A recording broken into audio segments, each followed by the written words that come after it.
are listening to Nocturnal Frequency Radio, hosted by Steve Jenny and his satanic assistant, Alex Houdini, both of whom can't go into churches without vomiting. Vomiting. How are you? Good. Good. What's new? What's going on? Absolutely nothing.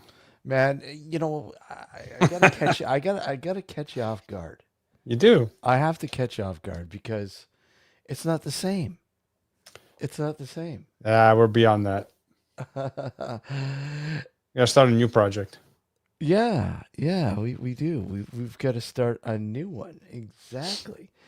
So, you know, we were gonna go out this Saturday night to shoot. Yeah. It didn't happen. Nope. Some issues, but that's fine. We're gonna pick it up. So next Sunday night. That's right. Next Sunday night. So there won't be a show. There won't be. Hey, Crazy Mark, how are you? How are you? How you doing? And Friday, James, how are you? Good to see you. Good to see you. I'm just. I'm doing the Queen's wave. Yeah. Hey, Laura, how are you? Good to see you.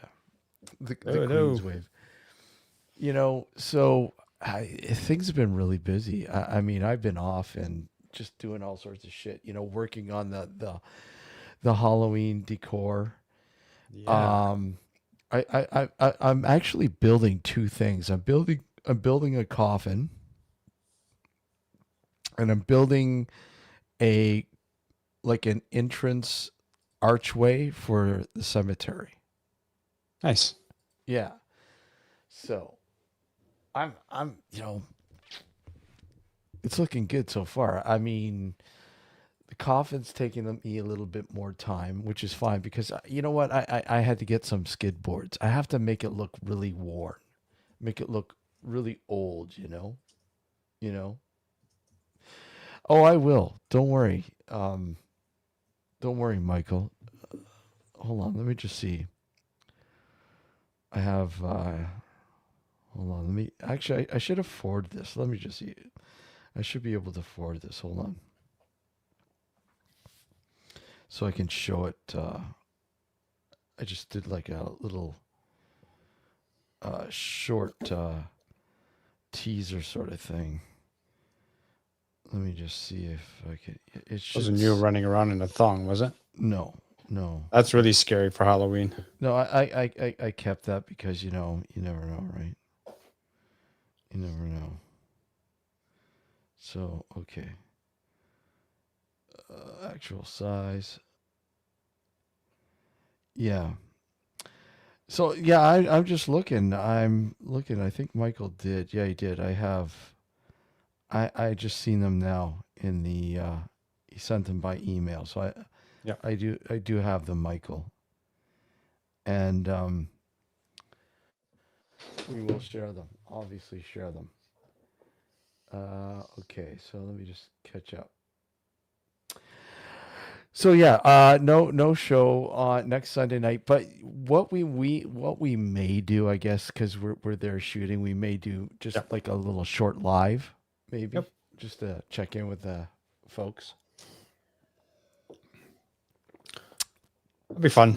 Yeah, It's been a while since we've been there. Yeah, and it's looking really cool. Yeah. Like I can imagine with the leaves turning colors and dropping.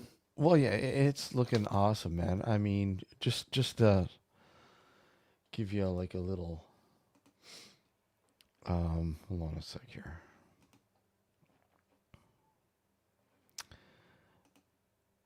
So, I did. Let me just get rid of this.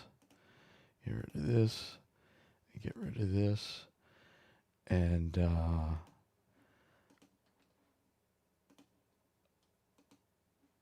right, so here you go. I don't know. It doesn't show. So hold on. Scared the shit out of them, eh?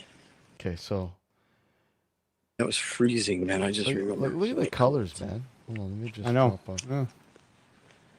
Here, this might be it here. Let's go. Quality's not good for some reason. I don't know why. Look at 4 bushes.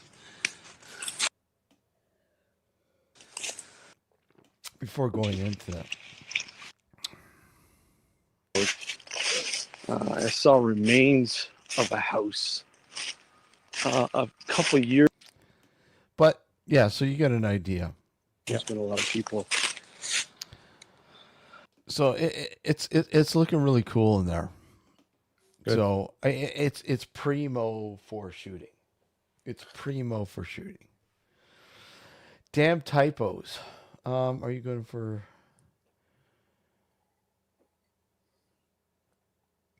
Yeah, I should. What's happening on the 5th? On the 5th, where are we? What's the 5th? Steve, don't forget to look. Oh, sorry.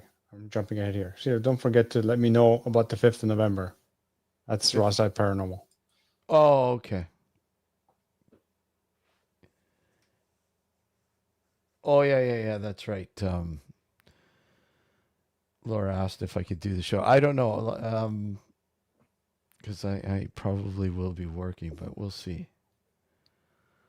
I won't forget to let you know. Okay, train of thought here.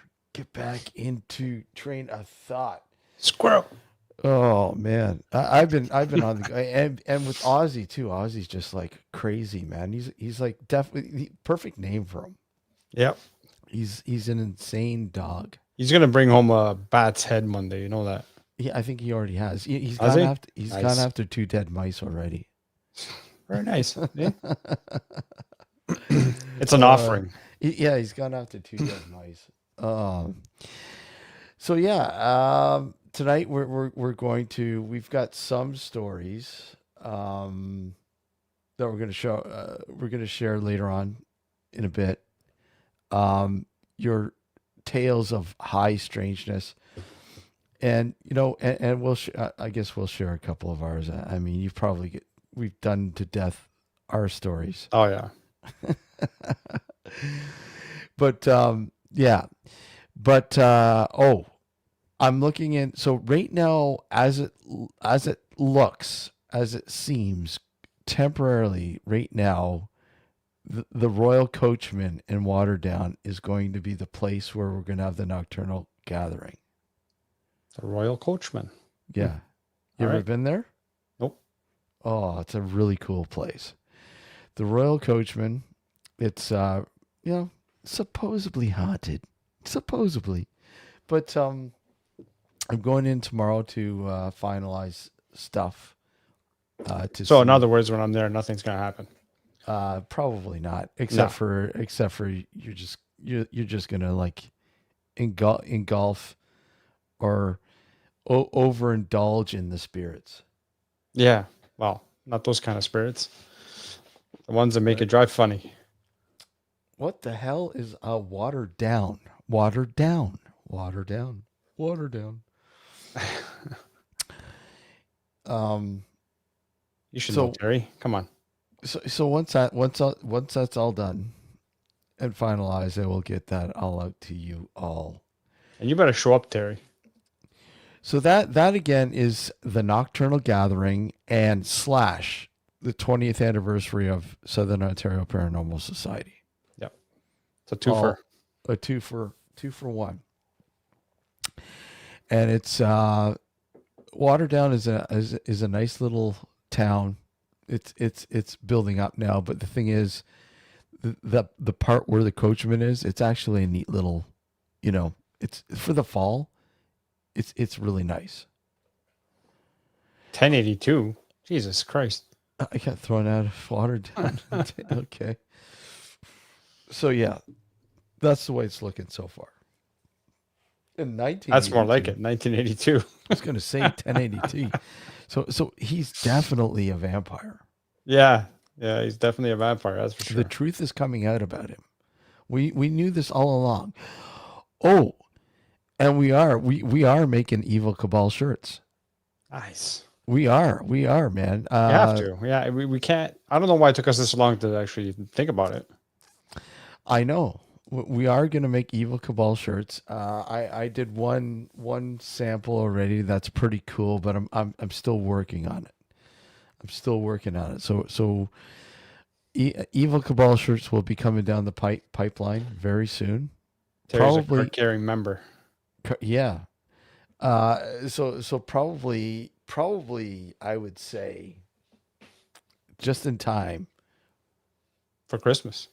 Well, even before Christmas. Just in time Just in time. for the gathering. That's right. Okay, let's see. Do I get this? Okay.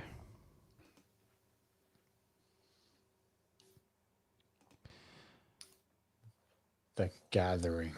The gathering.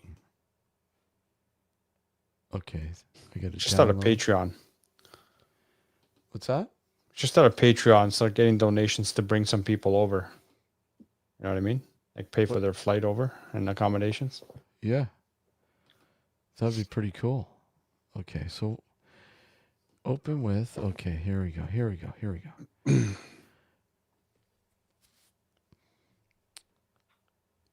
So this is just a short little vid. Let me. Hold on. Maybe I did download it, didn't I? Yeah, I did. What are you looking for? Hmm? What are you looking for?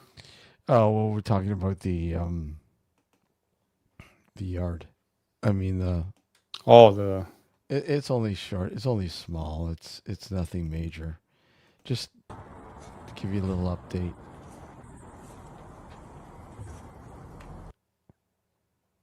That's all. Just a small little. I'll take your soul. I'm going to take your soul. I don't know how far along my old neighbors got to with the decoration. I know that they don't put out the good stuff until the day of. Yeah, I'm the same way because you never know, right? Yeah. I'm getting to the point. I'm getting to the point now where just a lot of it, I don't care. It's like it's so aged now, and some of it's like just aesthetics. Dude, they spent just over $500 this year on new props. $500 on new Yeah. props? Yeah. Damn. That's a lot of shit. Yeah. So I'm excited to see what it is because I haven't seen it yet. That's insane. Yeah. $500? Mm. Wow. That's on top of all the stuff we already have. I know there's a lot of shit there. Yeah, I know most people probably already saw it, but I'll do Well, it again. I showed it, but go ahead. I showed. Yeah, I'm gonna load up my page. Hold on. Yeah, I'm like that's a shitload of fucking. Wow. Man, I mean, I used to spend a shitload too, but I over the last few years, I just like, man, it's getting so expensive. It is. Yeah. It's getting really expensive. All right, share screen. Yeah, it's just incredibly crazy.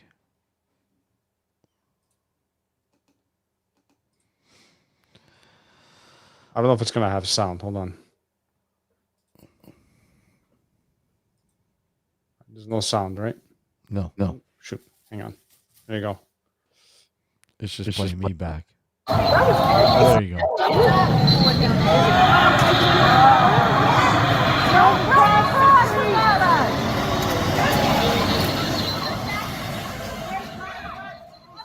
What street are we on?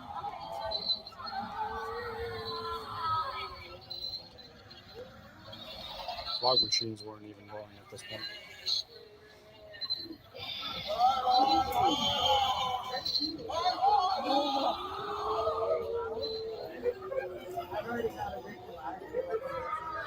Oh yeah. Can't see. People think we want to be like them, but pretty soon they'll all be like us. My wire, I think, is going on the. They look great. No, I know they went out for it. And the batteries are back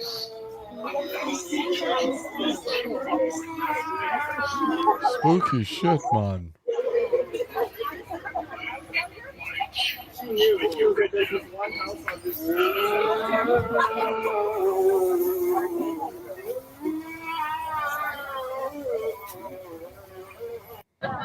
Yep. You know, that's a lot of, batteries and all sorts of fucking shit that fuck, you gotta. dude, yeah. No, a lot of it's plugged in. Well, it's even plugged in, but I mean, you probably have the odd ones that are battery operated too, right? But I mean, that's a lot of work. It's a lot of work. People don't understand how much work that is. It is. You know, I was married on Halloween Day. So, is it your horror story or your spouse's? Is that your story first, Terry? Is that your story? Yeah. And I mean, if anybody has a story they'd like to share with us, just let us know. And if you want to come on up, Pop on in. pop on up. You're more than welcome to join us on the panel. Okay. This So is true. yeah.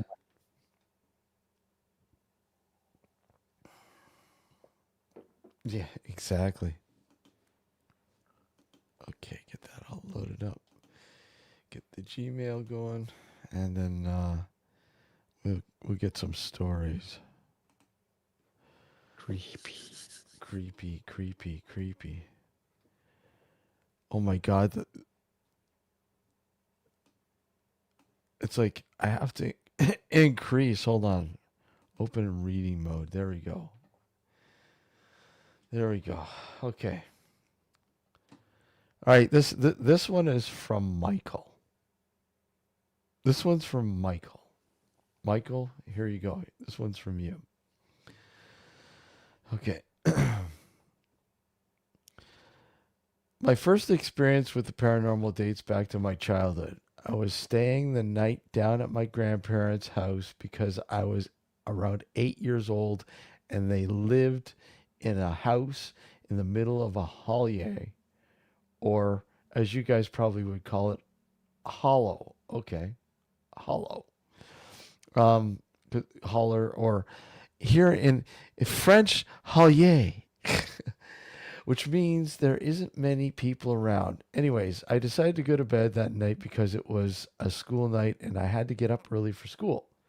The next morning, well, their house is an older brick house made in like the 50s.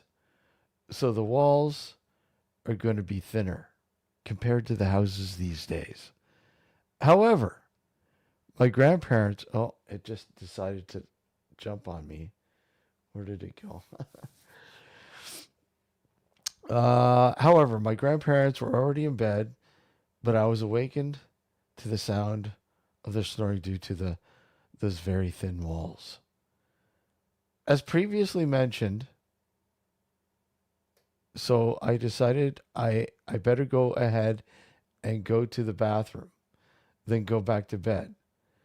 And after I hit the head and fell back asleep, I was awakened to the sound of very thick footsteps, very thick, heavy footsteps that sound like somebody wearing construction boots walking through the hardwood floors of the house.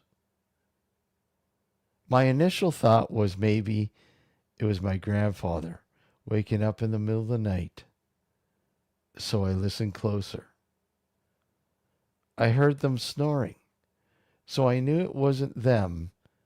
Nonetheless, instead of letting it scare me, I decided to get up out of bed to go see what it was, because my initial thought was maybe it was my mom and stepdad coming down to pick me up, or possibly someone breaking into the house. Now, fortunately for me, that wasn't what it was at all, because I got, okay, just hold on. Because I went to, there's like a typo here. Hold on. I got to where I heard the footsteps pacing, and then I went to the den where I heard the footsteps stop pacing, and there was no one else alive in the making that noise because they were asleep. Sorry, there's a lot of typos here. Which is exactly what I did a few minutes later, because I went to the bathroom to fall asleep. And I guess that I must have dozed off for about 15 minutes before I heard the loud, heavy, unexplainable footsteps walking through the house again. Only this time they came with a whistling of the song "Oh Susanna." And then seconds later, all the noise went dead silent. And the doorknob to the bedroom door that I was sleeping in began rattling ferociously, as though somebody or something was trying to jimmy it open. And that's when, out of nowhere, the door flung itself open. Anyhow, after I had this encounter with the unknown, I became a believer. Cool. Very, very interesting. I'm hearing all kinds of stomping around. I think anybody would become What's a that? believer. I said hearing all those stomping around and all those that noise there, yeah. I can see that. I can see him becoming a believer. Oh, yeah. Especially if you can't explain it. There's the dark ambiance. Okay, so let's see. I'm going to read the one from Dragon Ranger, or is he going to come on? You might as well read it because I haven't seen him. But go ahead. I mean, All right. he can come on if he wants, obviously. Well, you can come on and elaborate. Yeah. So this one was submitted to our Discord server. The one that got me looking for answers and interested in the paranormal happened to me when I was about 14. I am sure it was my older brother who passed before I was born of SIDS, but I will get into that later in the story. We had just moved into a house in eastern Colorado, and there was a bedroom at the front of the house, which was where they had an enclosed porch or enclosed the porch. There was a coil of wire coming up through the floor, the type that you would put in the wall to go to an outlet or whatever, that was not connected to anything. Thinking, well, since it was not hooked up to anything here, it should be unhooked at the other end. Nobody thought anything of it when my mom said to me, "See if you can pull it up from the floor." Well, the wire was live. Holy shit.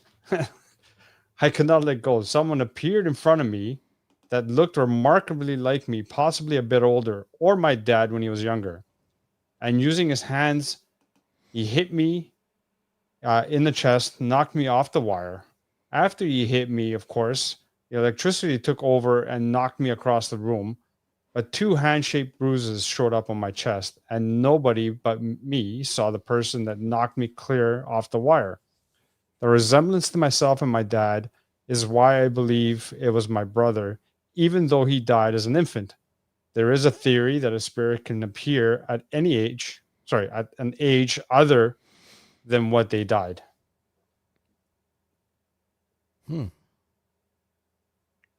Imagine that, eh? interesting. Yeah, that's insane. Like just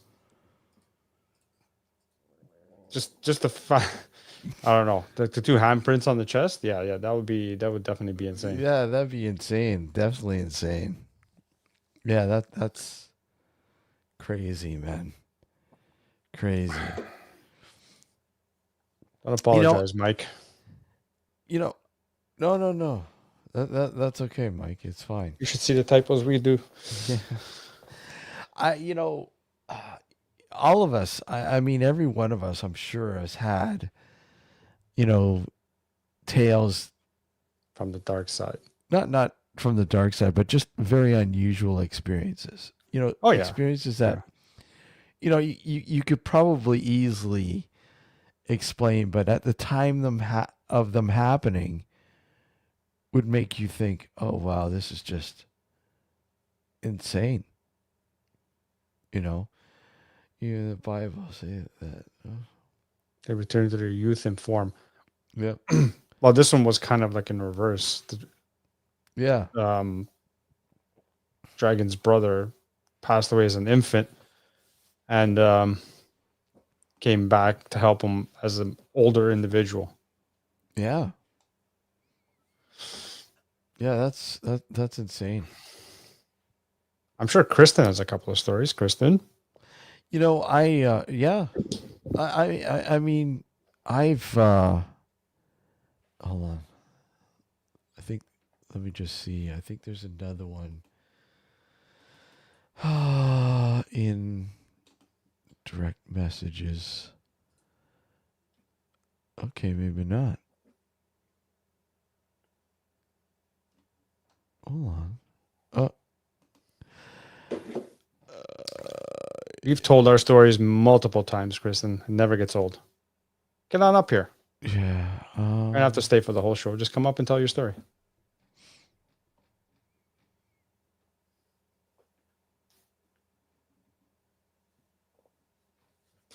I'm just trying to find. Yeah, Friday had a good point. Could have been what he was going to look like if he had stayed here. Yep. That's possible. Admit she put one. She submitted one, but for some reason I can't seem to find hers. Do you remember where she submitted it? Yeah, and Oh, she said I sent a PM. Private message. Probably on your Discord. yeah, I can't seem to find it. Hold on, I'm just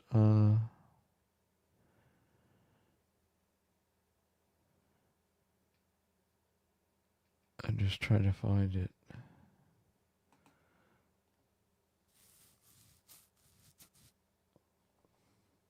I can't seem to find it.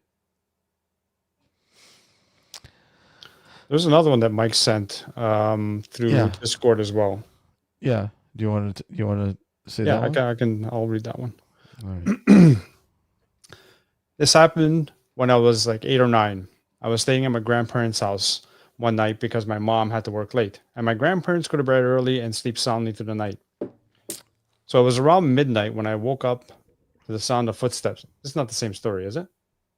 But I shrugged it off. It It is? Okay. It is. Sorry. I don't want to repeat it. Yeah, I didn't want to repeat it. I thought it was a different story. Yeah, it was. Oh. Howdy. Hi.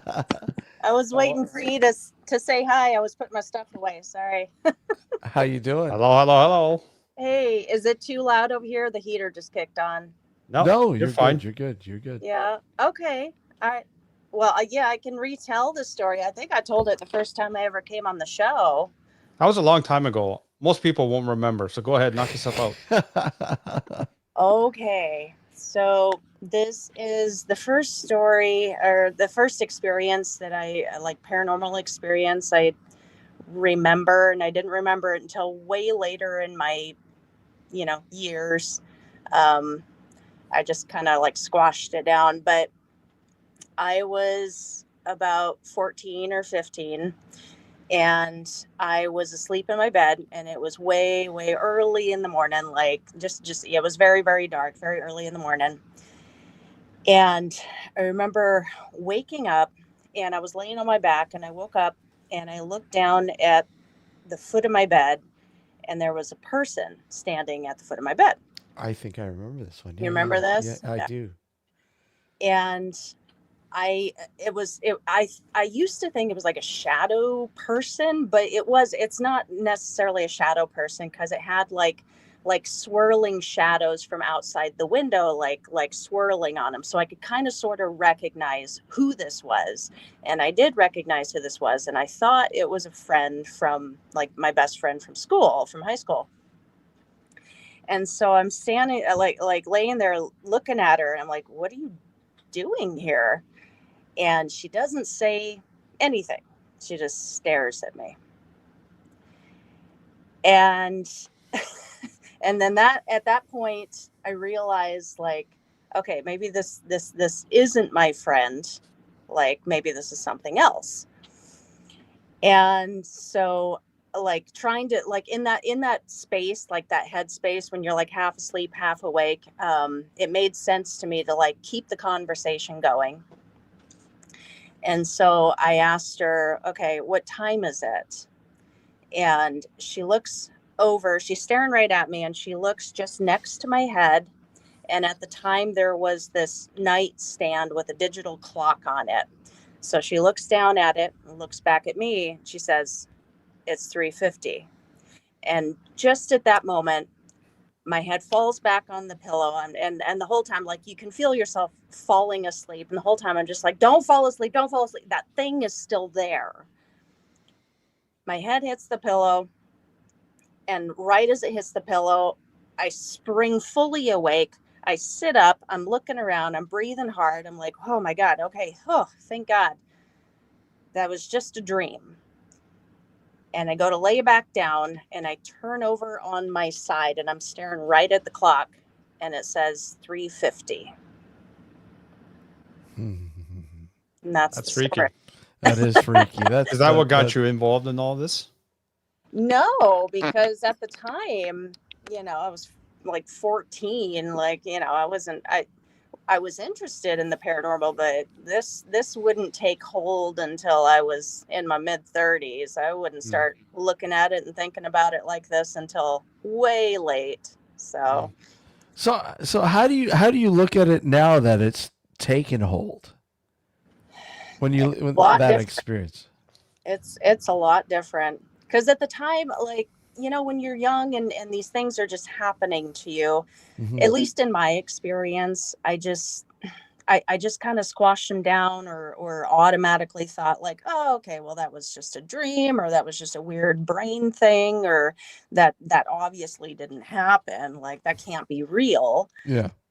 And then, later in my mid 30s, and I started the show, and I started looking at these experiences as deeply as I do, and looking at other people's experiences as deeply as I do, like, it changes. Things change.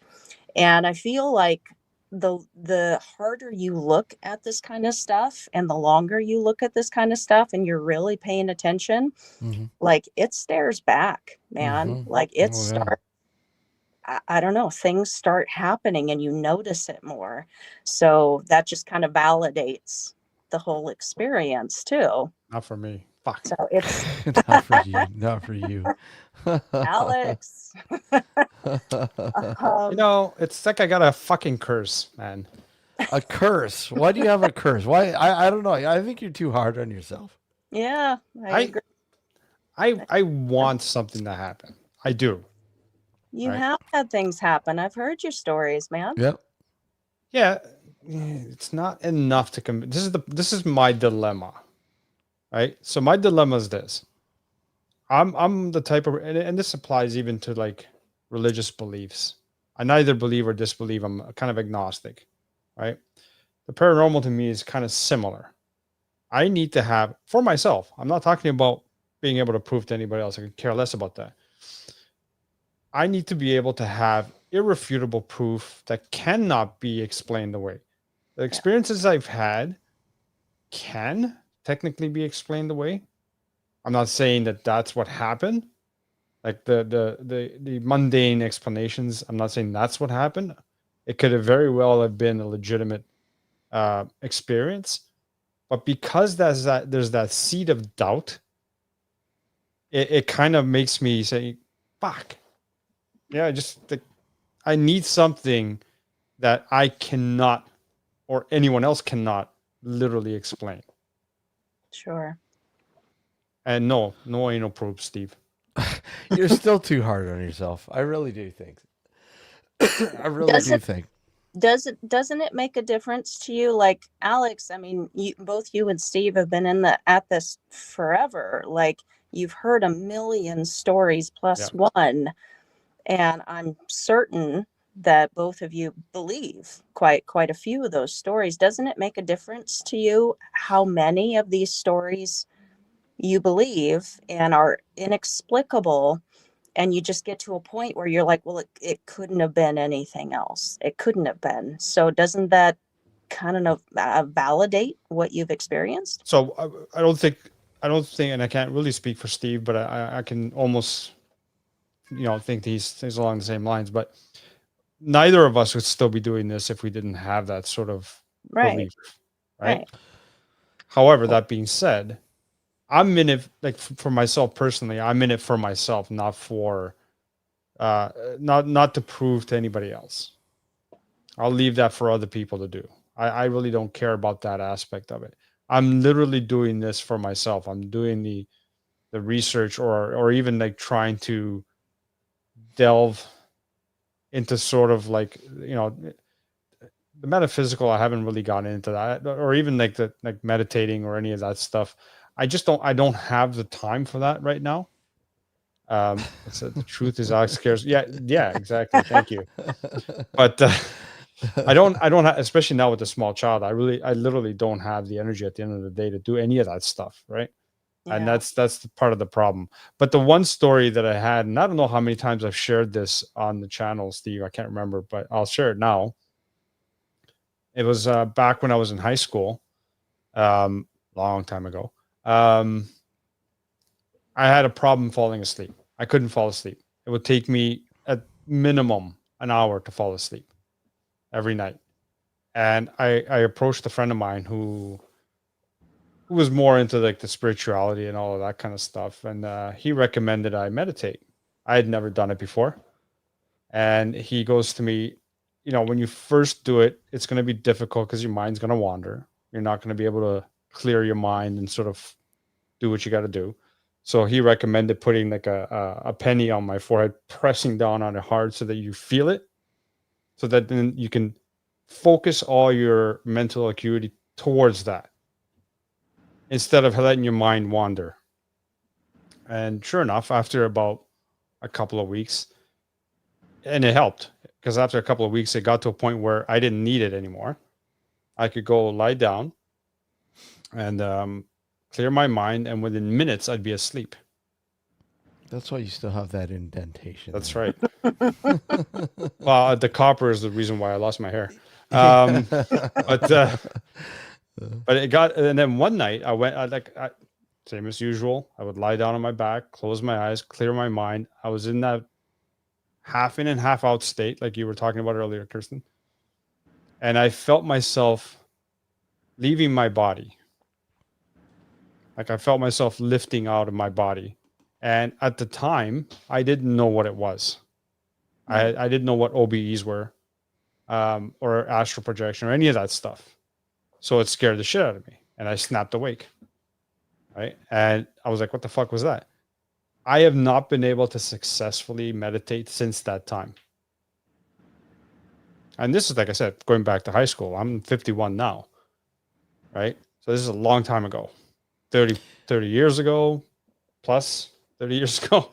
But I mean, when's the last time you actually tried? I have tried. Have you? Oh yeah, I've tried since then. It just can't. For some reason, it can't. I just can't. It's fear. Most likely, yes. Yeah. Oh, you got to get through that, man. Out of body is the coolest. It's scary as fuck. Sorry, scary, but Oh, don't you're worried about swearing on our show? What's wrong with you? it's the coolest. Seriously, how long have you known us, Kristen?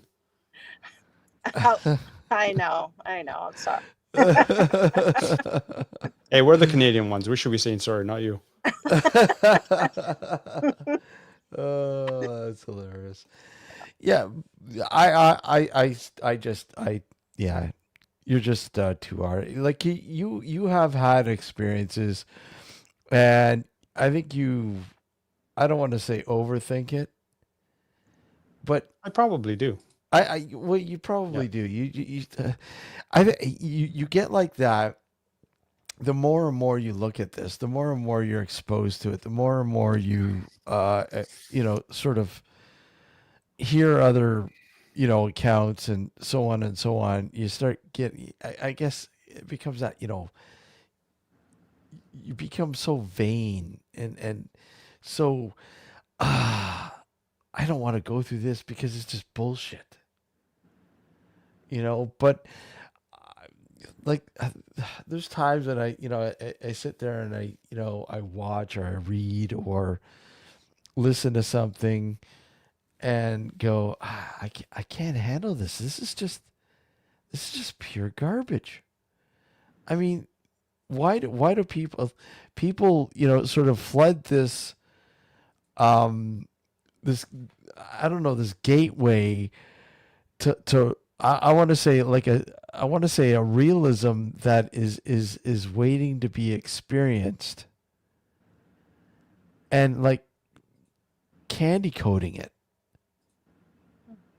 and drawing people into that sort of experience with a false hope. And and meanwhile, I know I have, and I know you have, Alex. And Christian, obviously you have been in there and trying to sort that sort of experience or those experiences out, and trying to like, okay, look at how do I best explain this? I mean, maybe it isn't meant to be explained. And it drives you insane to the point where, okay, I can't. And is there any point anymore to it? And I'm just rambling on. Yeah. I think that, but that's not good enough for humans. To be Yeah. human is to question everything, and you need to know how it works. Yeah. What explains this weird mystery? What is it?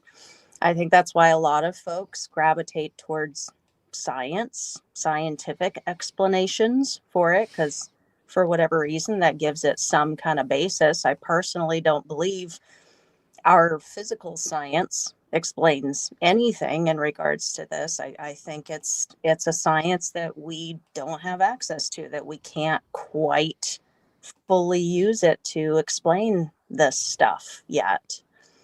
But yeah, that's just to be human. We have to know, Steve. We have to. Yeah, we have to, and it's and in many cases, I see people who are literally driven crazy trying to, right?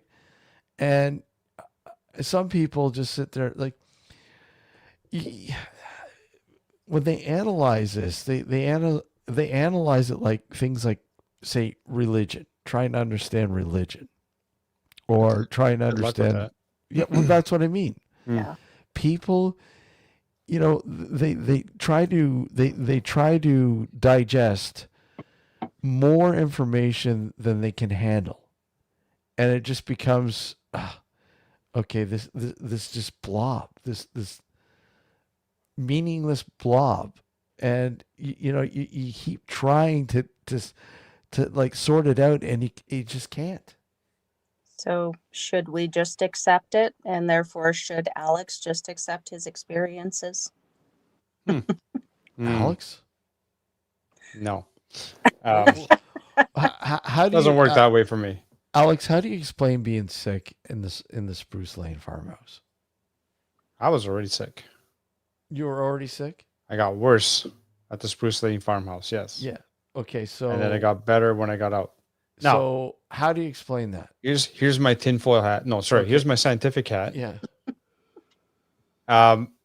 It could be the air quality inside the place that made it worse. But what about Gord? Gord's an enigma. He was sick in the Wrapped same in a area. riddle, wrapped in whatever you want to call it. He was sick in the same area you were. Yeah, I know. Well, listen, I'm not discounting paranormal experiences. Don't get me wrong. No, I didn't say that, but Right.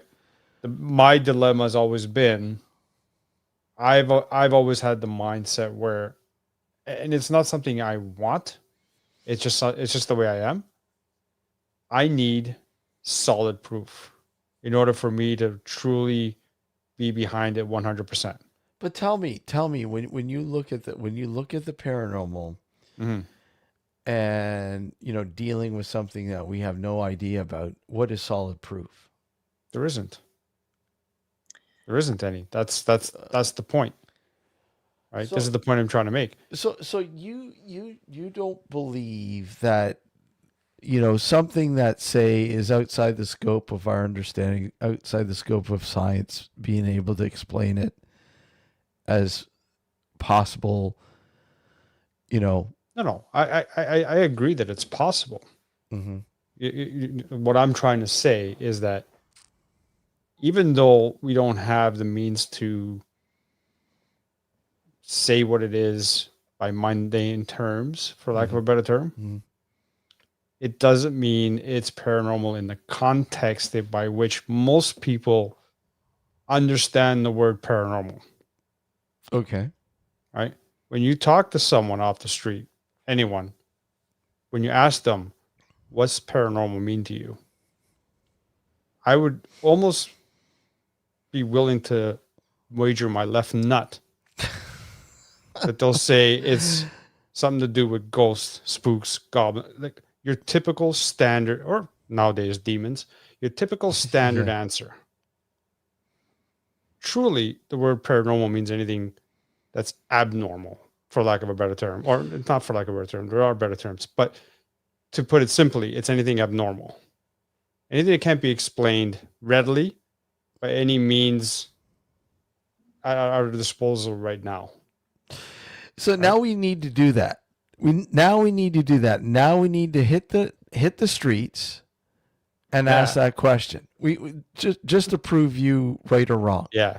So you want me to give up my left nut is what you're saying. Yeah, no, but again, I mean, like I said, I wouldn't be involved either with this show or with the paranormal if I didn't have, an inkling towards that. Like the way I see it is, there are, back to the argument we just had not too long ago, there are things that we cannot explain. Science cannot explain. We cannot explain, that right now make you wonder, what is it? The problem is that we get hung up on the words too much. Like I said, the word paranormal, to most, you are going to have almost the same answer. Oh, it's demons or ghosts or dearly departed, or your typical standard answers, where it could mean something completely different. We don't know that that's what we're dealing with. We could be dealing with something completely that's beyond our scope. We don't know. That's the problem, right? When you started the show, yeah. Okay, so the scope was about like this. Yay high. The scope was about that wide, Yeah. right? And as time went to present day, it just I can't go the right. Probably about like this. So we'll go. Here's the scope here. Yeah. And it just narrows. Yeah, it narrows. Right? It narrows, right? It narrows. Yeah. Because your skepticism has become more. Well, and rightfully so, because there's a lot of people out there who take advantage. Number one. Number two, there are a lot of people who misinterpret. Yeah. Right. Number three, there's a lot of people who just want their 5 minutes in the spotlight. Oh, yeah. Okay. There's a lot of people like this. And because there's a lot, and this harkens back to the age-old discussion that you and I have had, Steve, over the years about regulation within the paranormal field. Right? It's the Wild West. It's the Wild West. It is. Yeah. Okay. And you're not going to progress any further than we are unless you have some kind of guidelines, structure, and whatnot. Because at the moment, anybody and their 2-bit dog can be a paranormal investigator. It's funny you say that, because we had a guest on here. Yeah, see, even Friday agrees. It needs to be a standard. Exactly. Well, yeah. We had a guest on not too long ago, Matt Benton, who was talking about his documentary, right? Evil on Earth, right? Mm-hmm. And I was just, scouring the net a little bit, and I noticed somebody had posted on Ghost Adventures group in Facebook, that they watched this, documentary Evil on Earth by Matt Benton, whatever. And that, who does this guy think he is? He's copying Zach Bagans. And I'm going, wow. It's gotten to the point now where I honestly think the paranormal community, if you will, is at a point now where it's starting to engulf itself.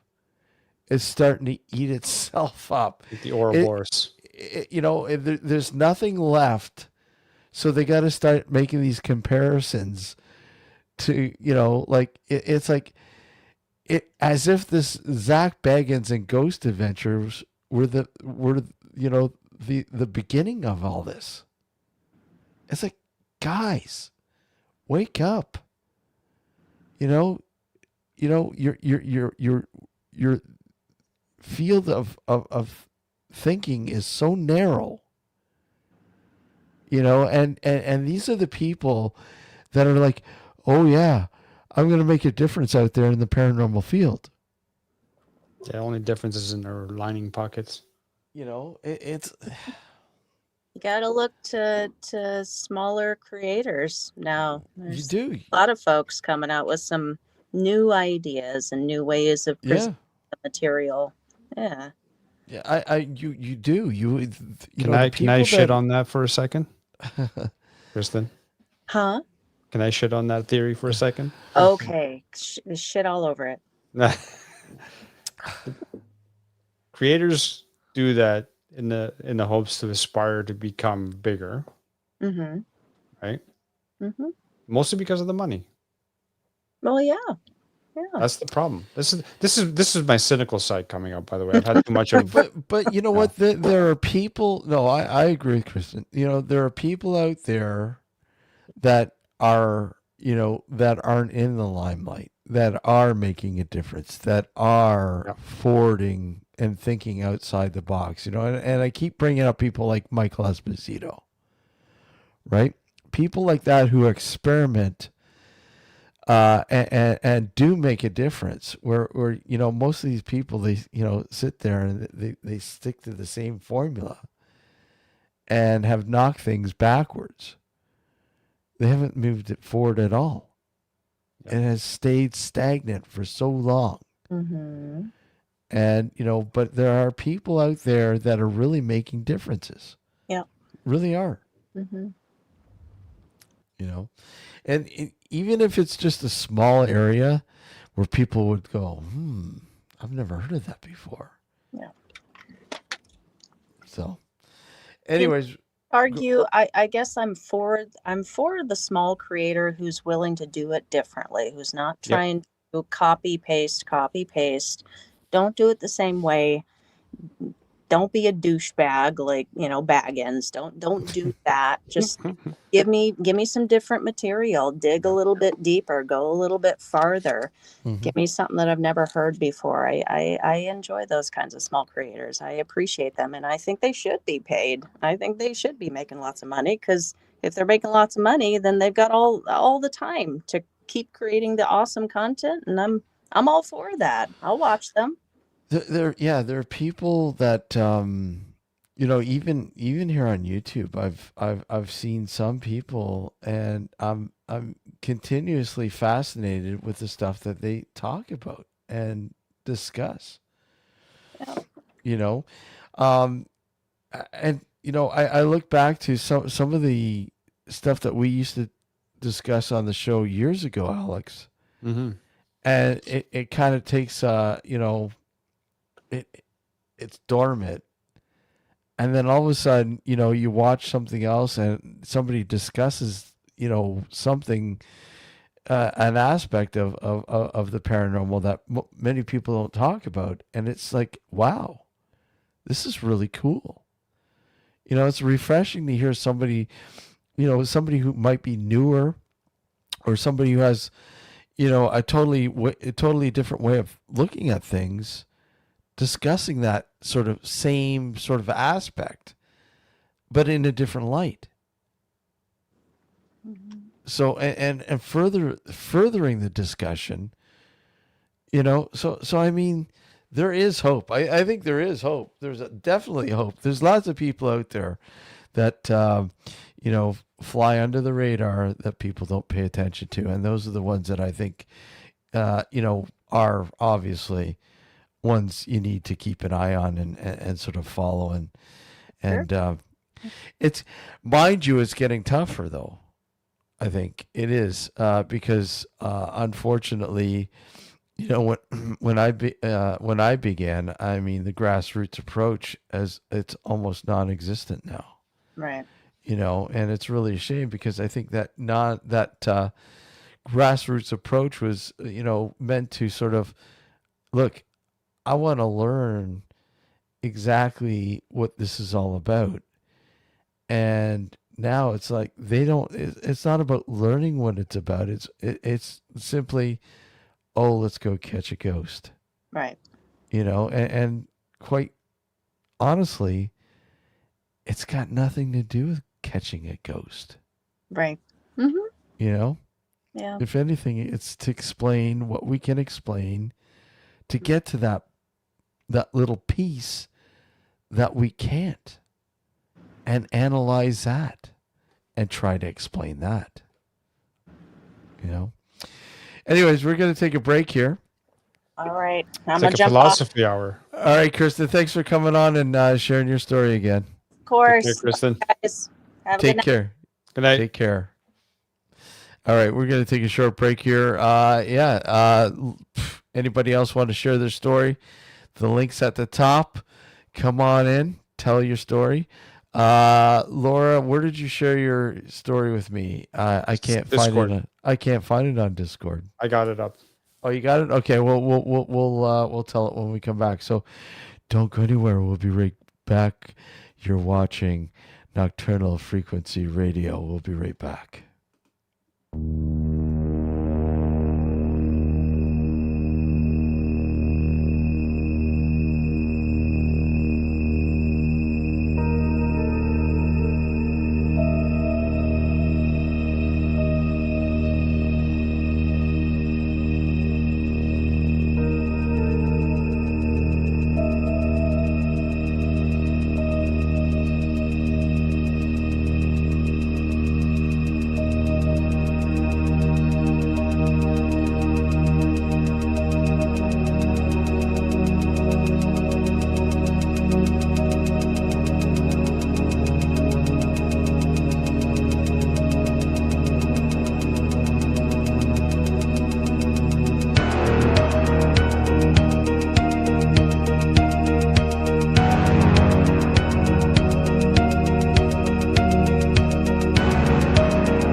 Good evening.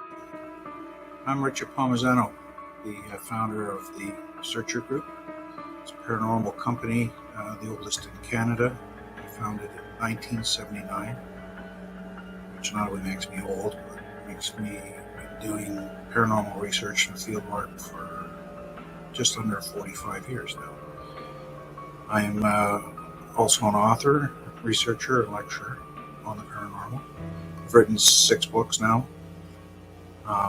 And I really enjoy coming on with Steve and Alex on Nocturnal Frequency Radio, as well as listening to the shows, because there's a lot of interesting guests there. I like it, looking at this stuff, because it opens your mind to other options and other alternative thoughts. And, there's always time to learn new things. So I hope you join us and come and see Nocturnal Frequency Radio. Thank you. So let me ask you, what makes for good radio? My 5 favorite songs all day long. Play it again. No. As many commercials as physically possible. What? No, why would that be good? Great music, great talk shows, no commercials. Precisely. New Visions Radio gives you no commercials, no nonsense, just the best new music and the best talk all day long, 24/7, 365. NewVisionsRadio.com. Hey guys, Kristen here, host of the Paranormal Girl podcast, a bingeable exploration and deep dive education about the paranormal for the skeptical believer. Some of my past season topics have included shadow people, Mandela effect, demons, and UFOs. Currently, I am tackling Bigfoot. I have been sharing this journey with my audience since early 2021, and I have learned a lot these last few years. It's truly a mysterious world out there beyond our perceptions, and reality is just not what it seems. I have also, since the start, met some awesome folks like Alex and Steve, and I've really enjoyed watching and learning from them and also joining them on their show. Their guests are always outstanding, their listeners are just the coolest, and these hosts are some of my favorite people. I recommend their show to anyone looking for an intelligent and fun conversation about the paranormal amongst friends. So join me on my investigation, join Steve and Alex on theirs, and enjoy. Now back to the show. You are watching Nocturnal Frequency Radio. For some odd reason, I don't know why it stopped, but anyways, welcome back to Nocturnal Frequency Radio. Can't find it. Found it. I'm just trying to look at the. I'm skimming through it right now. Too creepy pants. Too many creepy pants. Terry, are you into creepy pants? Creepy pastas. I'm just kidding. Creepy pants. I'm just kidding.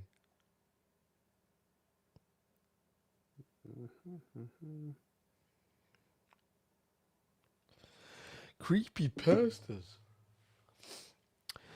There is too many, but I mean, you know what? Some of them are really cool, though. I like some of the creepy pastas out there. They're pretty interesting. And I find some of them obviously, you know, so many like the, what is it? The Slender Man, you know, and how it kind of leaks into the real world. You know what I mean? Mm-hmm. So.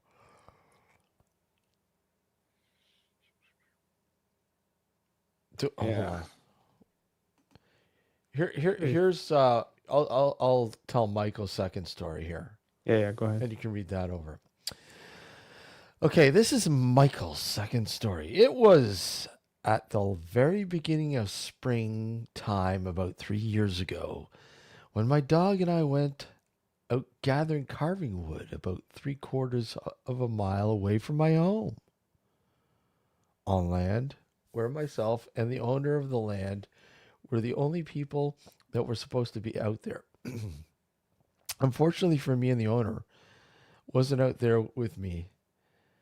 So it was just me and my dog, or at least That is what I thought. Once I arrived to the location that I was headed towards, which is in an area of the woods that the hunters called the ball field. Because a long time ago, a local church played baseball out there. Anyhow, I finally got to the area where I was wanting to cut, which is the trails back behind the ball field. Let me just. When my dog Luca and I came across a lady with blonde curly hair, green eyes, and was wearing a Nordic style hooded witch cloak that had a golden tree of life symbol on the back. However, to be a gentleman, I decided to say hello, and she replied hello to me. When I asked her what she was doing on my neighbor's land, she replied gathering pine needles for remedies. Being critical thinking, I thought that was rather weird, but my dog was fine with her presence being here with us. Until I began chopping down some more branches, because that was when my dog had gone from happy to meeting somebody new to terrified. So I stopped what I was doing and turned around to see what the lady in the cloak was doing to make my dog act like that. And the blonde-haired lady with green hazel eyes wearing a hood Nordic-style witch cloak was nowhere to be found. Until this day, I don't know if I saw a ghost or I met a witch or if one of my neighbors may have been pranking me or if it was something older. Because I have been back to that location several times, I've never seen her again. Dun dun dun. There is Michael's second story.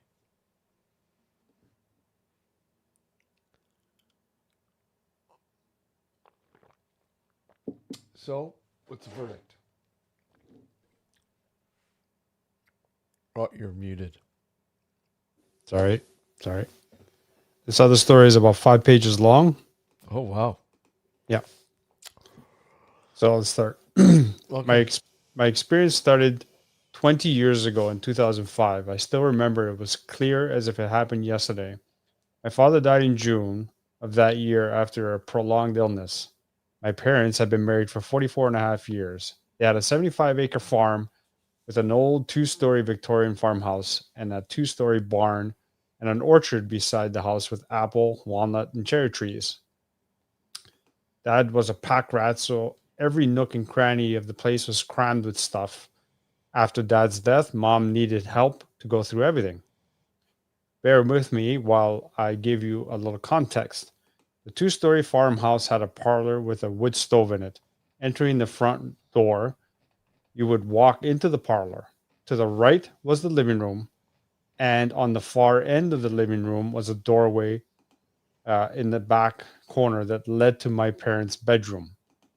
To the left was the kitchen and dining room and the back door. And straight ahead across the parlor was a door to the bathroom. The door to access the stairway was in the bathroom. There were 2 bedrooms in the attic upstairs. That is where me and my siblings' bedrooms had been, but was now used for storage.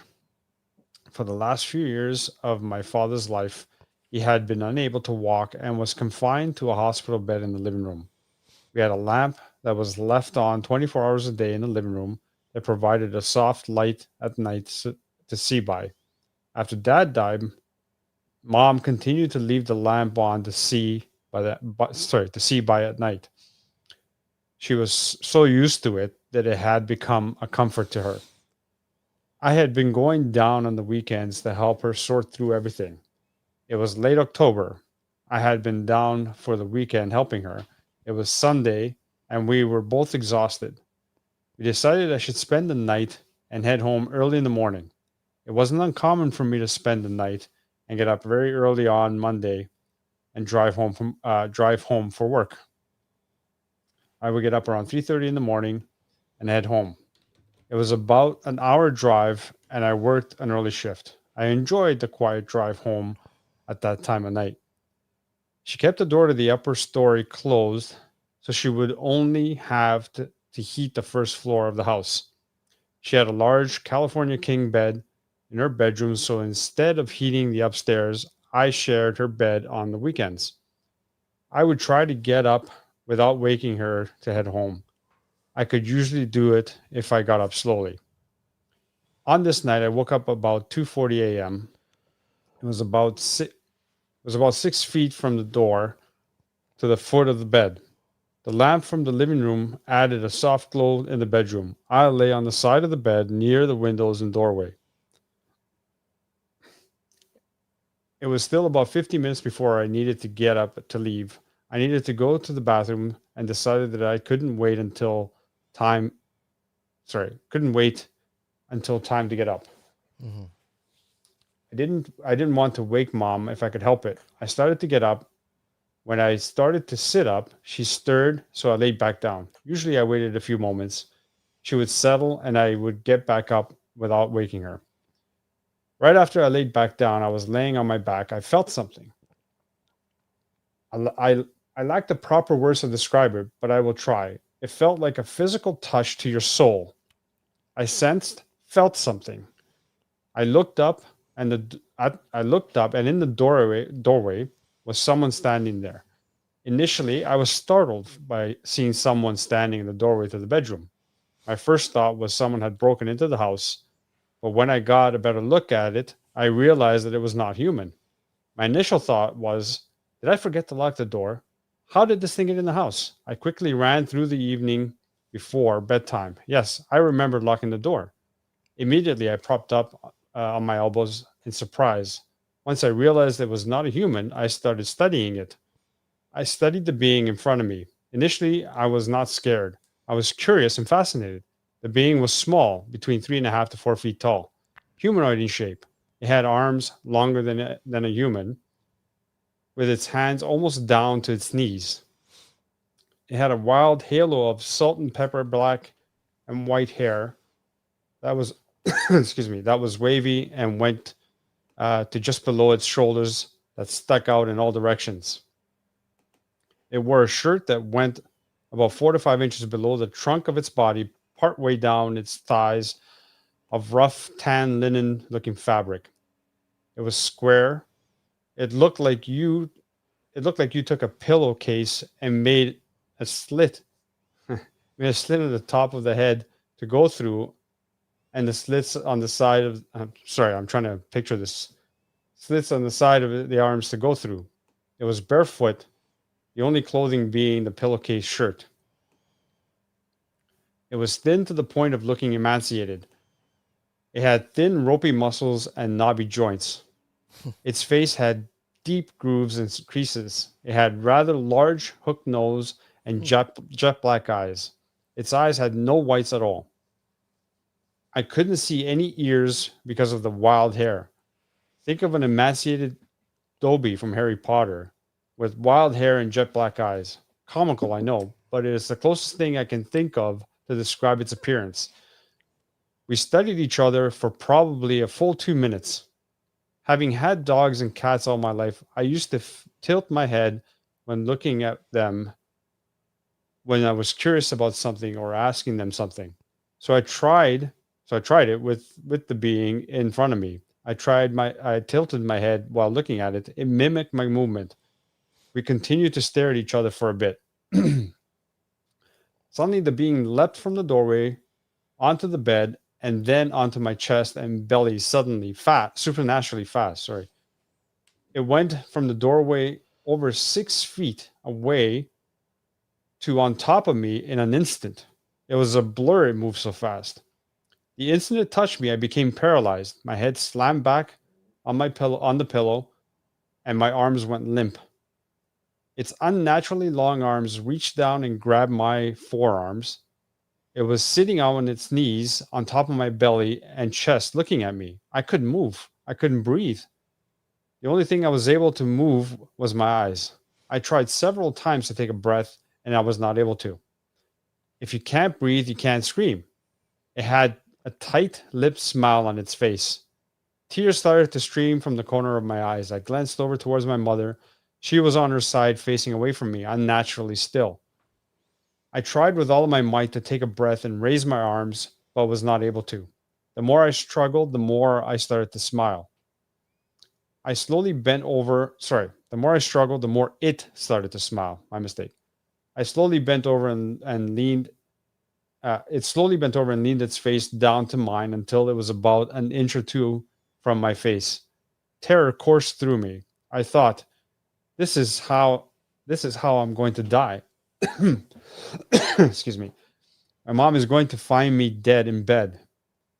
With this thought, the being mouth opened into a full smile to reveal dozens of needle-sharp, narrow, long-pointed teeth. The more I struggled, the more it smiled. Tears were streaming freely from my eyes now. The more I thought about dying, it seemed to respond and smiled more. Suddenly, it sprang to mind to try banishing it. I'm not sure where the thought came from, but it did.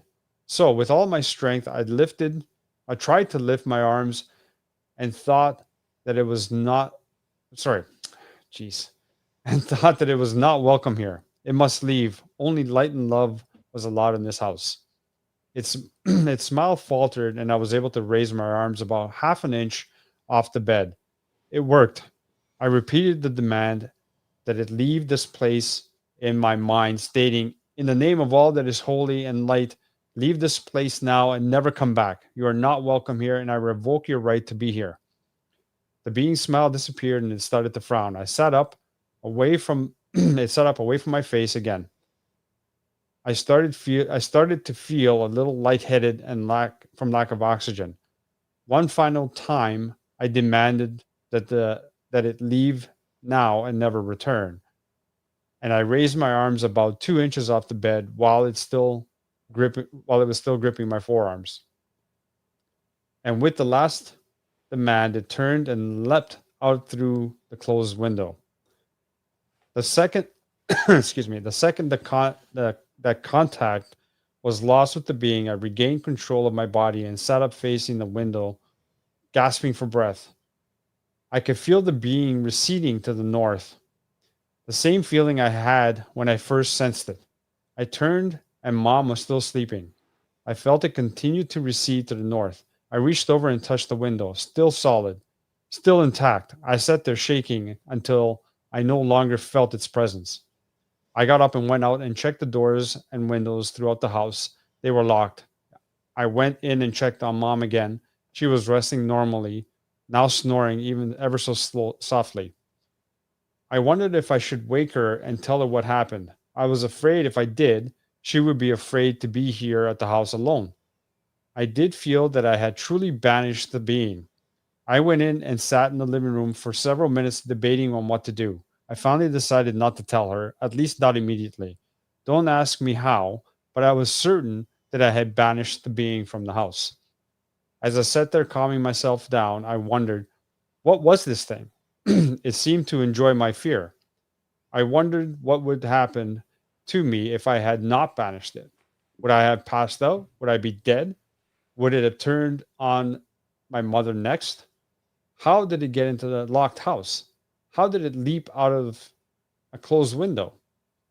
I went into the bathroom, and when I looked down, I saw small bruises starting on my forearms where the thing had gripped me. I pulled up my shirt and had some bruises where its feet had kicked off my stomach when it leapt out of the window. There it was in the light of the bathroom. Stark proof that I was not going mad, that this had really happened to me. I wonder to this day what it was, have others out there had similar experiences? Have others so-called died in their sleep actually died at the hands of it? How do you go about explaining something like this to someone and not sound absolutely totally stark raving mad? I didn't tell anyone about it for 3 years. I finally got the courage to tell my sister. Thankfully, she took me serious and did not make fun of me. A short while after telling my sister, Mom found a new man in her life. She sold the farm to the neighbors and moved. It was then that I finally got her alone and told her the story. I haven't told anyone else but my sister and my mother and my aunt until now. 20 years have gone by, and when I think about it, I can still close my eyes and see that face inches from mine. It has an image I will never be able to forget as long as I live.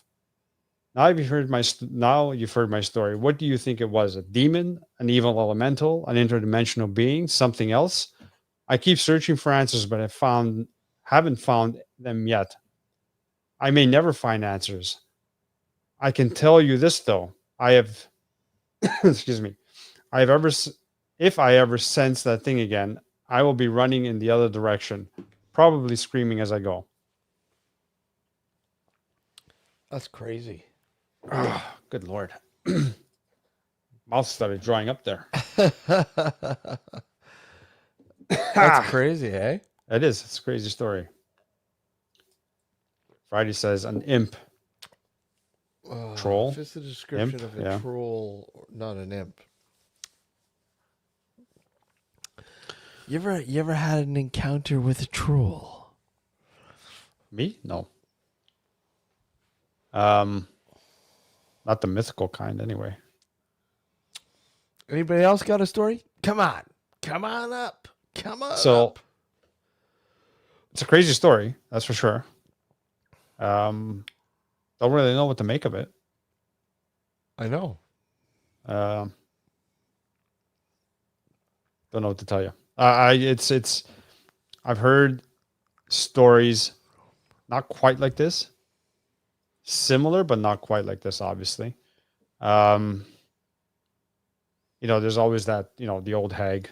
But the old hag, like the description that the author of the story described the creature does not fit that category. But the scenario is kind of similar, where you feel a presence kind of lands on your chest and applies pressure, and you're not able to move, you're not able to breathe and whatnot, scream. So that part of it is similar to the old hag, but the description of the being, for lack of a better term, at the moment, that doesn't match. Kristen is going on to say it sounds elemental-ish. Yeah, well, could be. It does. Yeah. It's definitely an interesting story. I mean, what to make of it? It's tough. It's tough. It is tough. Yeah, I think a lot of it has to do with it being a personal story.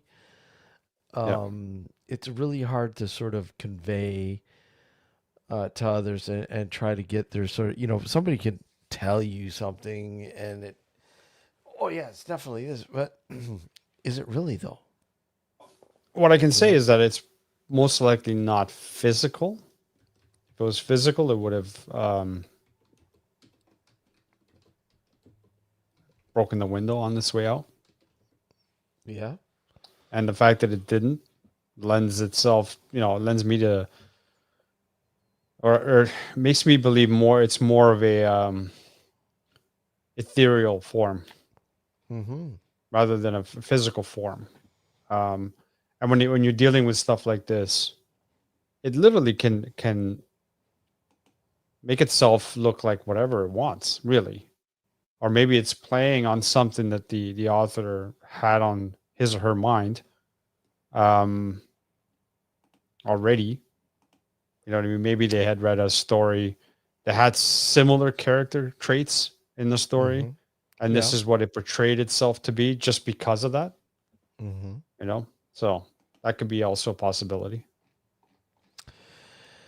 Yeah, it's. I mean, it's definitely it's an intriguing story, and you know, I think we all have had those really strange, you know, incidents that have happened throughout our lives. You know, some people more than others, and I think, you know, these things seem to be attracted to certain people more than others too, right? I mean, I've had quite a you know, few strange things happen in my life, and I know you have, Alex. And it's just like, Well, my the things that have happened to me have been, how can I put this? Not on a similar level. I mean, a couple of incidents that I've had were through dreams, if you want to say it that way. But I mean, just really weird, things. I mean, Yeah. everything from, Yeah. you know, when you spotted that sort of those orange, you know, Yeah. you know what I mean? Yep. Anything. You've had things that just like, okay, that's fucking weird. I don't know. I'm fucking cynical today, man. That's Fucking fine. cynical. I mean, there's nothing wrong with being cynical. I mean, No, there's skeptical. There's with it. nothing wrong with. Cynical is a different story. It's. I'm almost at a level. I'm almost at a point where it's like, you know what? Fuck it. You know what I mean? What? Like this whole fucking paranormal stuff. And part of the reason is because of the cynicism. I mean, you and I, like I said, we've been doing this for a long time. We've interviewed countless of people. We've read stories from countless people, and it's this is like I said earlier, it's my curse, and I meant it when I said that, because I have to have that sort of irrefutable proof for me to wholeheartedly believe in something. Sure, that's absolutely. my problem. I struggle with that daily. You know what I Yeah. mean? And that's not just with the paranormal. I'm talking about even like with spirituality and religion and that kind of stuff too. I struggle with that daily because on the one hand, I would love nothing more than to be able to say, yeah, after we die, we go on and we go to a different existence and everything's great. You know, you don't suffer. I would love to say that. Wholeheartedly, I would love to say that. Yeah. The problem is I can't. You know what I mean? I cannot say that with a straight face without going against what, you know, the back of my mind keeps saying, can't really, that's not really, you don't know that for sure. You know what I mean? No, I hear you. I fucking agree. horrible. I agree. I mean, I can be very cynical as well. You know, look at, I mean, when you look at this thing as a whole, and how we've been looking at this thing as a whole for fucking almost, holy fuck, 20 years almost. With this show, I mean, it's going to be 18 years. Yeah. You know, that we've been doing this as a show, and the different things throughout the paranormal world that we've looked at over the years, you're going to get like that because there's a lot of bullshit out there. Yeah, there is. You know, no matter, I don't give a shit what anyone says. There's a lot of bullshit out there. There is. And there's more bullshit than anything.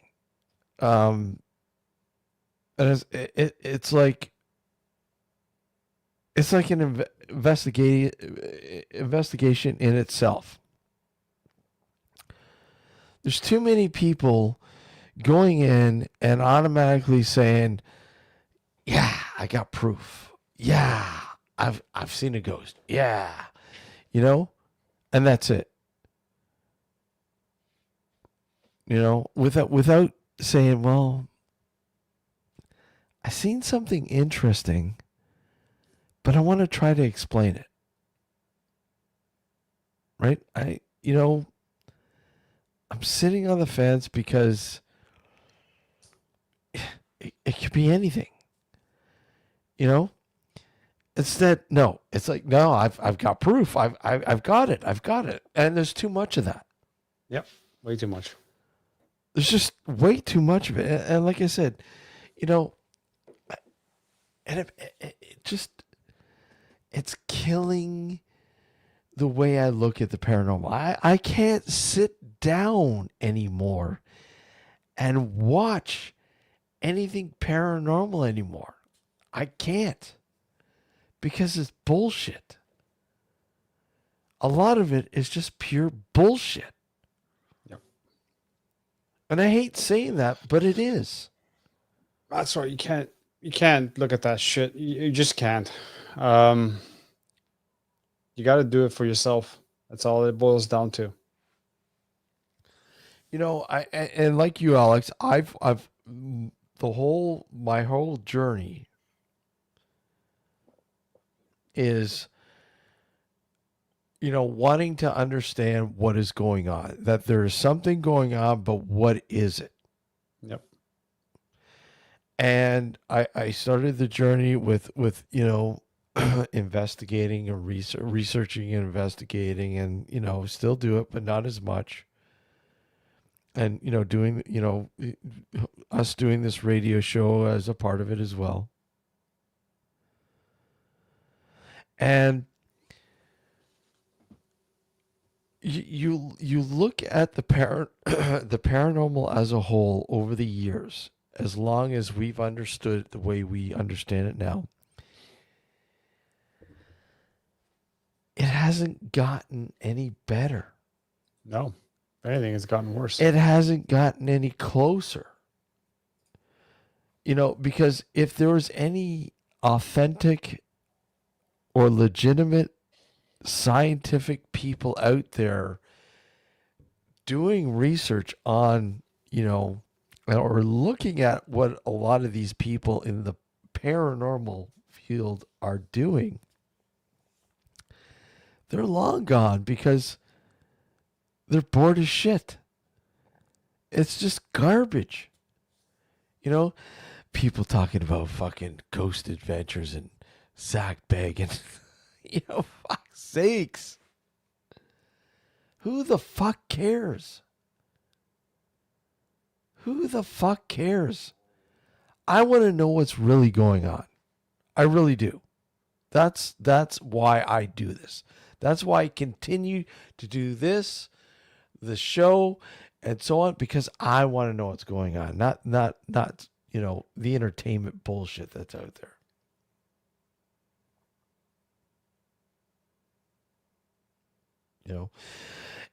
And that's what a lot of it is now. It's just bullshit. A lot of it just out there to say, hey, come and follow me, subscribe to me, like, and we're gonna get the clicks, as somebody mentioned.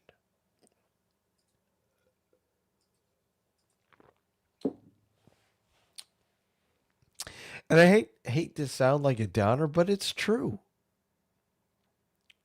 It is so fucking true. An old saying, kill everyone, let God decide. Yeah. I mean, it's... I don't want, I'm sick and tired of, somebody coming out of the woodwork and saying, hey, check this out, because this is real shit. This is really... And, with the amount of stuff now that's out there, I can't do it. I can't. I can't. Because I know I'm setting myself up for the fall again. Mm-hmm.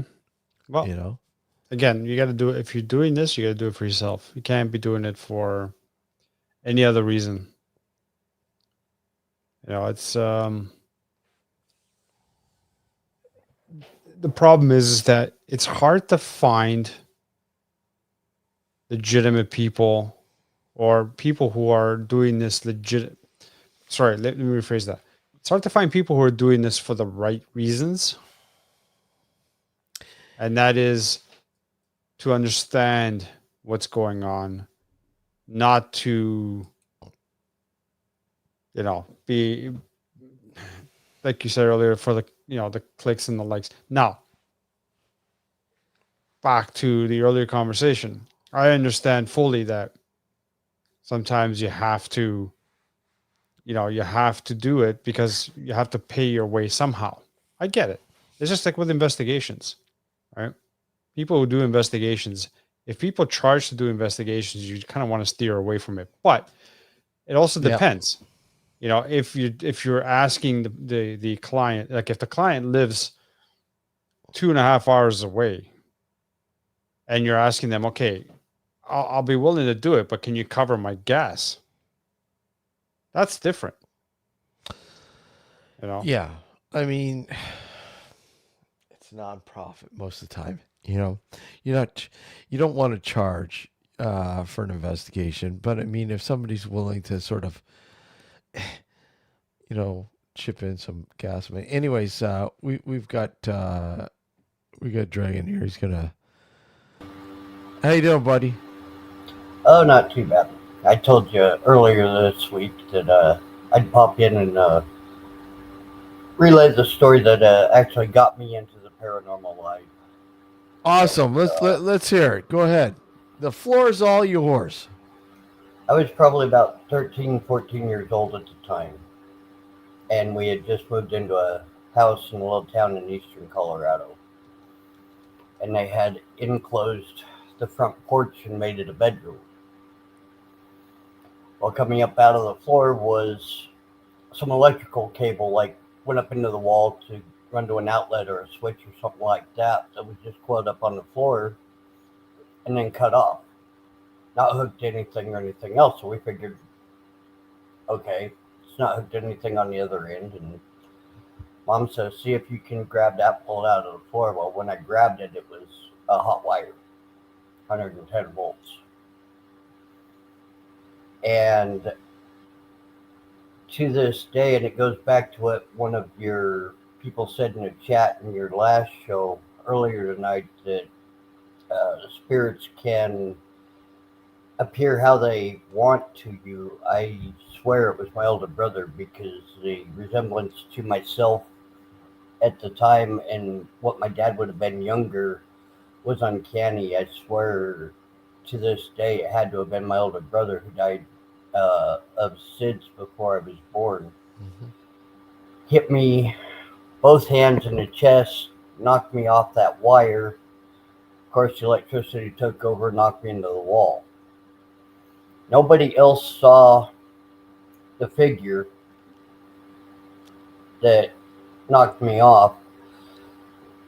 But when we lifted my shirt up, you could see 2 handprint-shaped bruises on my chest, where his hands would have connected with my chest. Mm-hmm.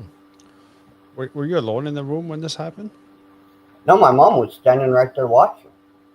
And she didn't see anything? She didn't see anything, no. All she saw was me grab the wire, stand there for a minute, and then go flying across the room. Wow.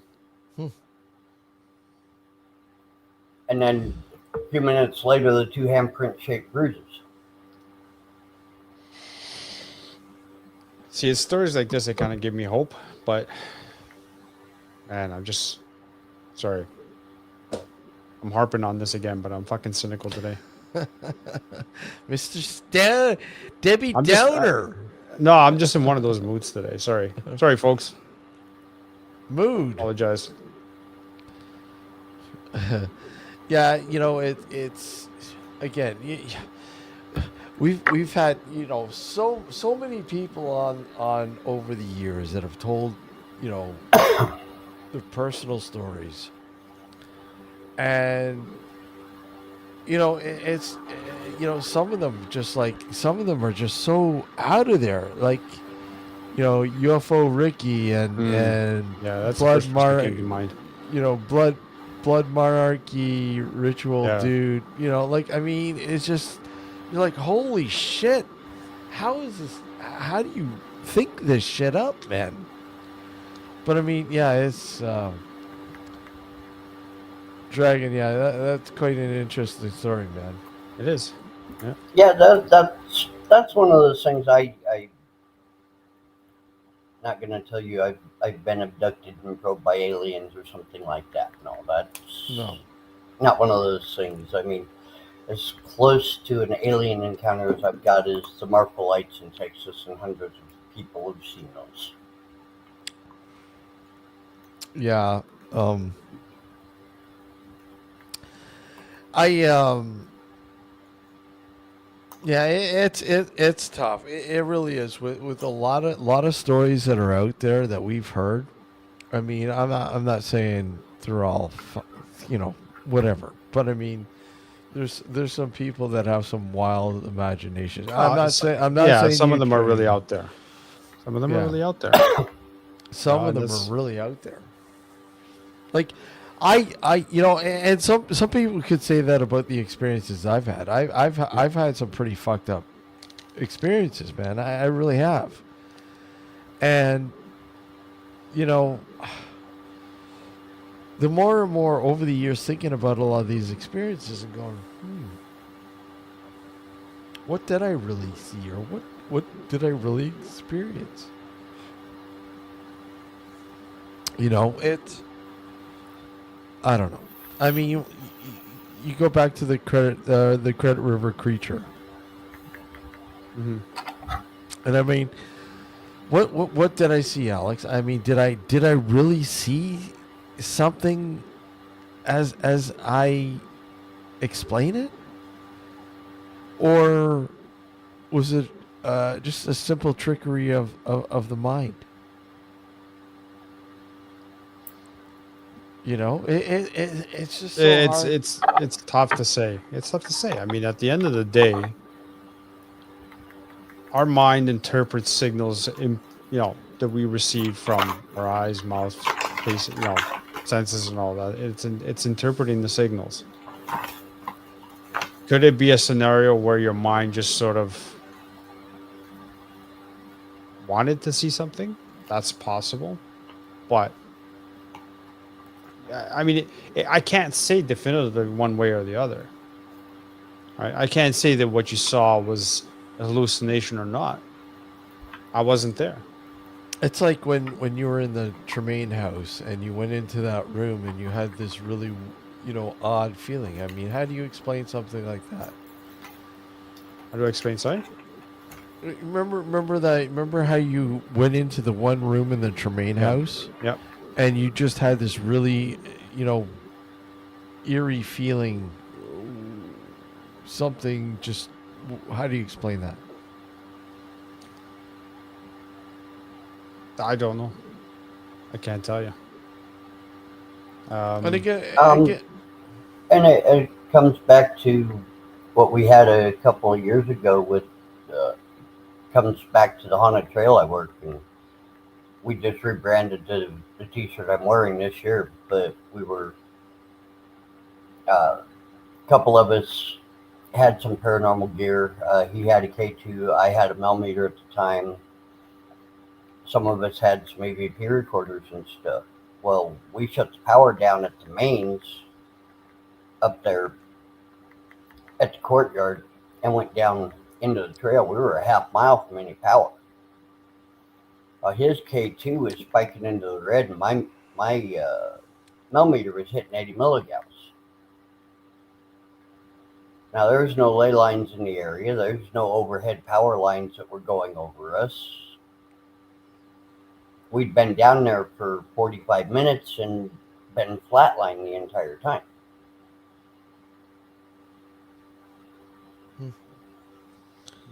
It's just one of those things I can't explain. Yeah, exactly.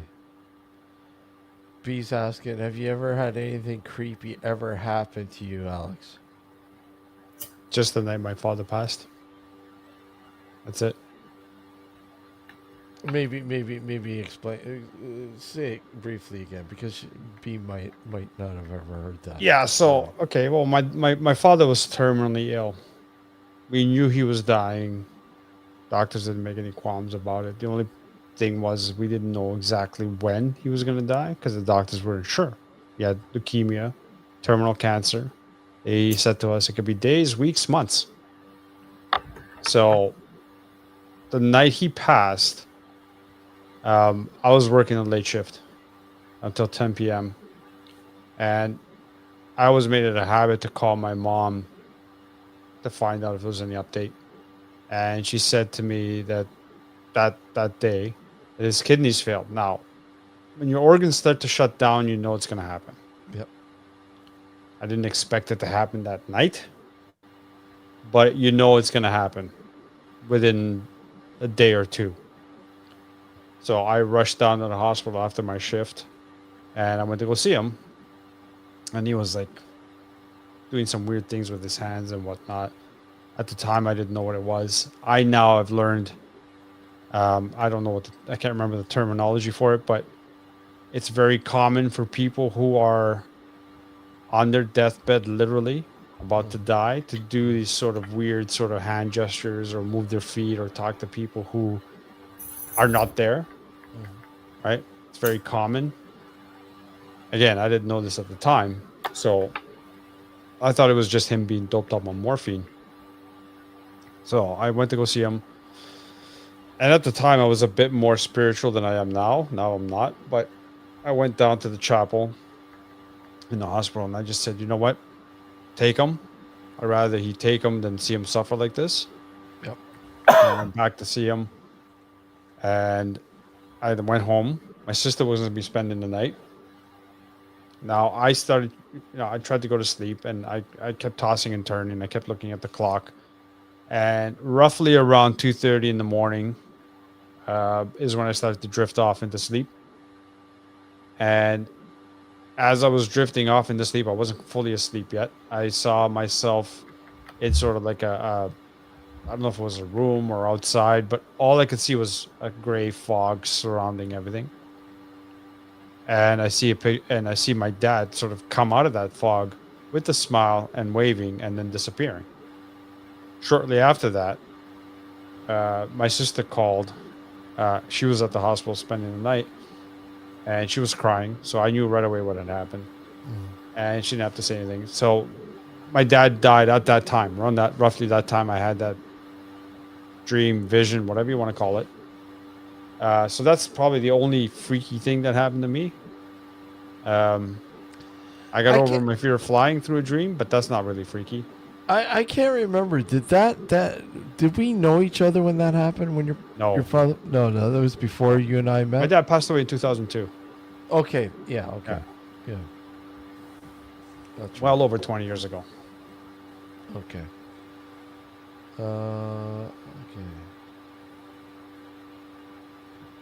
Just read the chat. Yeah, it's yeah, you hear that quite often about people who, loved ones who are, obviously in a situation where they're. I mean, I look at my mom's passing and how surreal it was. It was just, you can't explain it. Yep. You sit there and just. I mean, the way I equate it is like, how can you see? Because literally, her life literally passed before my eyes, and you sit there and you try to understand it, and no matter what you do, you can't really articulate other than it felt so surreal, not real, like it really wasn't happening. And yeah, I don't know. Yep. And I think a lot of the paranormal, as some most people see it, is kind of based on that sort of thought process, right? I mean, the experience that a lot of people have when people are dying or have passed away, and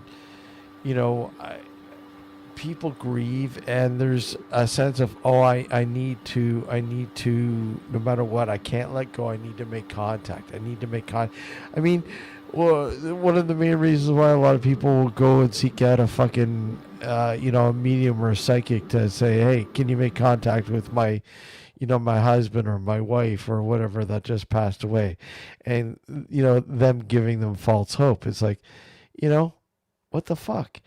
And you hear all these stories have become a basis, a movement, almost like a religious movement in and itself. And it's like, how do you break the news to people and say, look, it's not real, or it's it's just it's something, it's a reaction that happens after somebody had passed away that you love, you can't let go, you don't want to let go, sort of thing, right?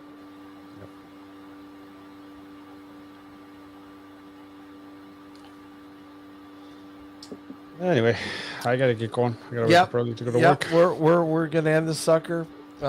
Thank you again for submitting your stories, Dragon. Thanks for coming on and telling us yours. And Christian, of course, thank you for popping in earlier and telling us your story again. Laura, thank you for your story, and Michael, yours, and I think we got to them all. I think they're all. I think we did. Yeah, that's all of them. Yeah. But thank you again. No show next Sunday night. We're going to be shooting the Dark Woodlot last episode, but we might pop in for a live on location. You guys, thanks for popping in. Y'all kick ass, and we'll see you in a couple weeks. Until then, take care, everyone. Have a good night. Night. You guys all have a good night.